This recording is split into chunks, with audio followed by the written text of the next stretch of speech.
Hey everyone, it's Karen of Made by Karen M. Let's take a look at how I made this custom prom dress. These were the inspiration photos my client brought in. She really liked the corset on the white dress as well as the skirt on the red dress and the waistline portion of the white dress. So we combined everything to create a unique one-of-a-kind look.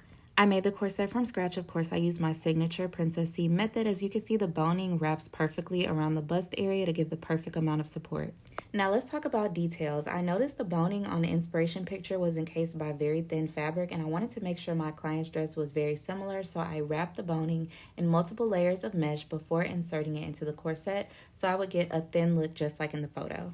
As a designer, you want to always find the same materials as inspiration photos. I found a very similar rhinestone piece and ended up adding more pieces to it to get close to the inspo look. As you can see, the mesh on my rhinestone piece is white and my corset is brown, so I got some lace wig tint spray to match the color to the dress. So here's my first addition to get the rhinestone piece to look similar. I added a row of rhinestone trim along the top edge. I'm pinning and then hand stitching it into place, and then I came back and added a second row. Now I'm taking my larger piece that I've cut out and pinning and sewing that into place. The empty space in between is going to be filled in with individual rhinestones. Here I am placing the rhinestones and finishing up the final details of the dress. And here's the final look. One of my favorite details was that 3D hip piece. My client was so happy with the outcome, and here she is on prom day.